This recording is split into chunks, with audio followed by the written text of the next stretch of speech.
Silent Hill 2 Remake is a perfect candidate for a PlayStation 5 Pro upgrade. A month after its October release, frame rate drops still detract from the base PS5 experience in both its 60fps performance and 30fps quality modes, all of which makes the prospect of new hardware fixing the issue rather compelling. There's an air of mystery surrounding this PS5 Pro upgrade too. Developer Bloober team makes no explicit mention of Pro support in its patch notes, and instead all we have to go on is a brief note on the PlayStation Store that it does have a Pro patch. Still, booting the game, it's clear that a PS5 Pro upgrade is indeed in place, as stealthy as it is. There's a boost in frame rate on both modes, quality and performance, that allows for a more stable 30 and 60 frames per second. Plus, Sony's PSSR upscaling is now used on PS5 Pro, replacing the TSR upscaling method of the base console.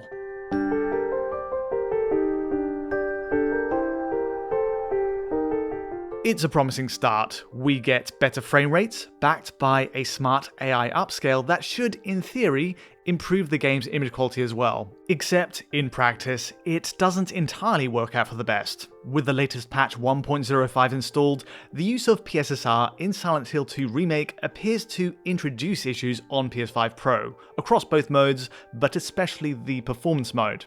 Compared to the base PS5's upscaling method, TSR, there's often a visible downgrade in image quality, more visual noise, flicker, and temporal instability in movement. Most notably, walking around Silent Hill streets, PSSR breaks the stability of the game's lumen reflections and GI. On the 60fps performance mode, world reflections in puddles now jitter from left to right, with no anti-aliasing to disguise their pixelation. Static screenshots don't quite do it justice. They break up during movement itself. The second problem is the presentation of Lumen GI on PS5 Pro. Across the game's early woodland route, the use of Lumen to simulate indirect lighting and shadow is affected. And as a result, we get shimmering artifacts on shadowed elements, whereas on base PS5 they appear entirely stable.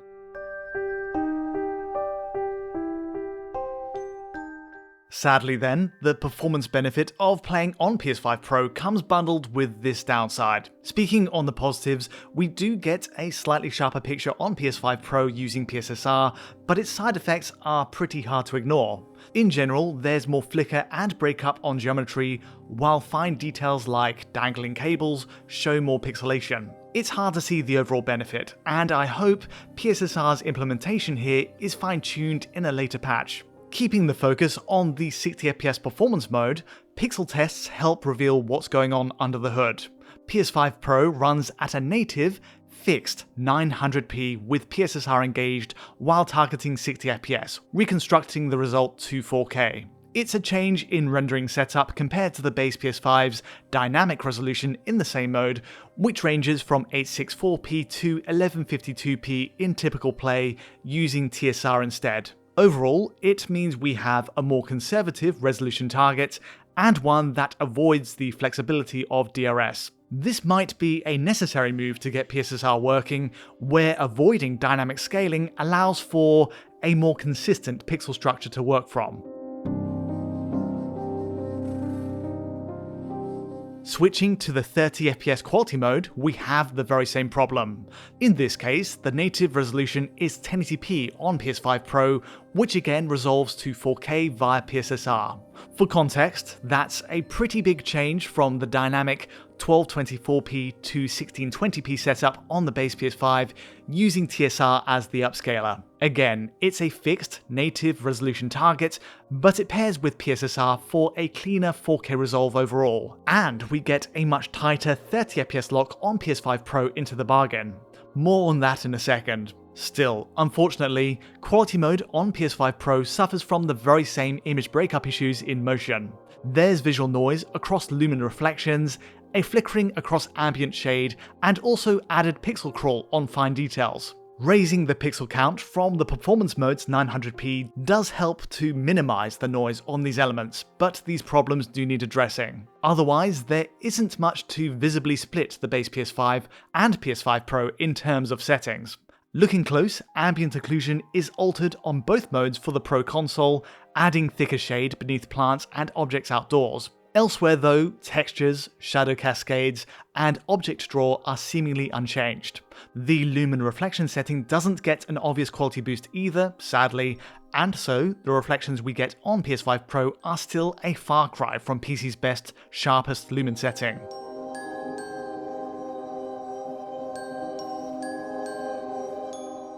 It's a mixed bag then, but there is some good news on the framerate side. Above all else, PS5 Pro offers a smoother 60fps experience plus a much more stable 30fps mode than the base PS5. In part, this is thanks to the fixed, static nature of the resolution now in place on each mode, at either 900p or 1080p depending.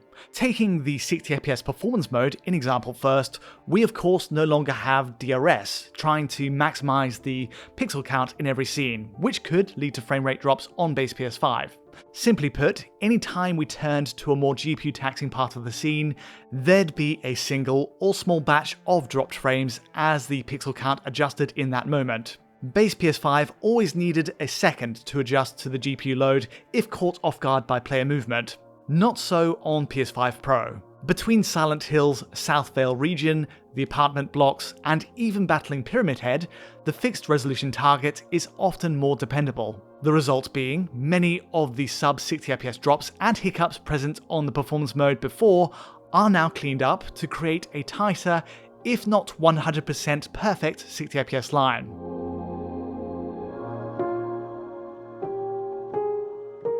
PS5 Pro isn't perfect in its delivery at 60fps though. Interior combat is much improved, but complex outdoors spots with volumetric fog still pose a challenge. The game's early woodland route, for example, continues to push both systems hard with heavy fog, dense foliage, plus lumen reflections and GI. It's a truly taxing area, all of which makes it, for DF testing, ideal to highlight the margin of a framerate upgrade. On this matching route to the graveyard, we're typically looking at a 10 to 15% gain on PS5 Pro at best over the base console. It's between 50 to 60 FPS, so perfect for those with VRR displays, but still shy of where it needs to be for those without. Admittedly, this isn't as significant a boost as other games we've seen with PS5 Pro support so far, and it certainly doesn't translate the console's promised 45% gain in GPU power into pure frame output. Then again, it's worth noting that base PS5, through most of this route, is running at the lower end of its DRS range at 864p, while PS5 Pro is fixed at 900p. Also, the change in ambient occlusion setting might be an extra factor in rendering load here. It's not an apples to apples comparison then, but even so, PS5 Pro does edge us closer to 60fps regardless. Jumping over to the 30fps quality mode, let's rerun those same tests. For anyone after the most stable, locked frame rate on console, this is now the best way to enjoy the game. Again, the dynamic res adjustments on base PS5, going between 1224p and 1620p, are part of the cause for its previous blips and drops under 30. Any sudden camera movement, especially outdoors, would often trigger these small but frequent distractions. PS5 Pro cleans all of that up with its 1080p upscale using PSSR. Having a fixed res target to optimize around helps, and I've noticed barely a blip across each test area so far. Every monster encounter, and each area with heavy volumetric fog, now flows at 30 frames per second, which is great news.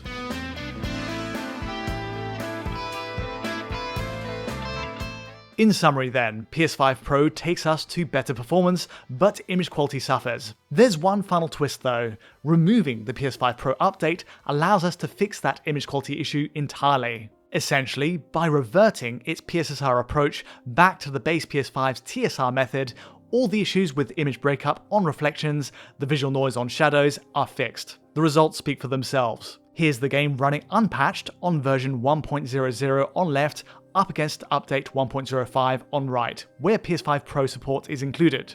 Both sides are running on Pro hardware of course, but stripping out the patch gives us a flicker-free, temporally stable image. Of course, the catch is that the PS5 Pro update, patch 1.05, automatically installs with any digital download of Silent Hill 2.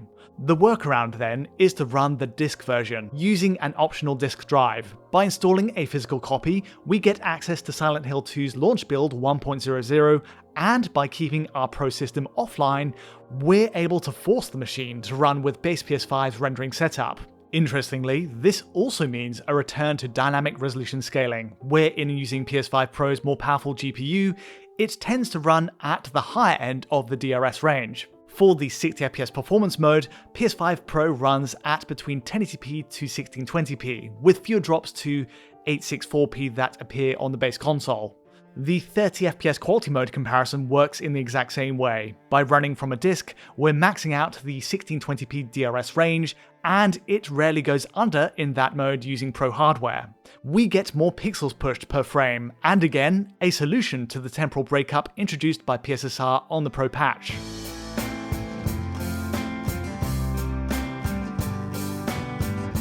None of this should be necessary, of course, but it demonstrates how PS5 Pro would have run without PSSR. It draws a circle around the cause of the Pro patch's image stability issue, where fundamentally, people who have paid £700 for a new machine are getting a compromised experience in return. There are performance advantages to playing from a disc as well, with no PS5 Pro patch involved. The entire opening woodland route runs closer to 60 frames per second on the performance mode on the disc version 1.00, a boost by as much as 10 FPS over the official PS5 Pro patch. It's a surprise to see that, by leaving the hardware to run the game as is, no tweaks or changes, developer Bloober team could have had this whole area running much more optimally. Then again, later areas show a performance downgrade while going patch-free. When navigating the apartment block, for example, we are reintroduced to the semi-frequent frame drops due to the aggressive DRS in place on the base PS5 code.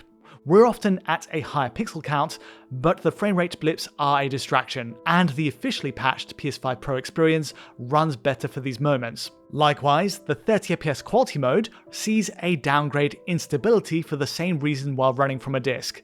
The DRS adjustments bring back those single dropped frames, which the PS5 Pro patch clears up.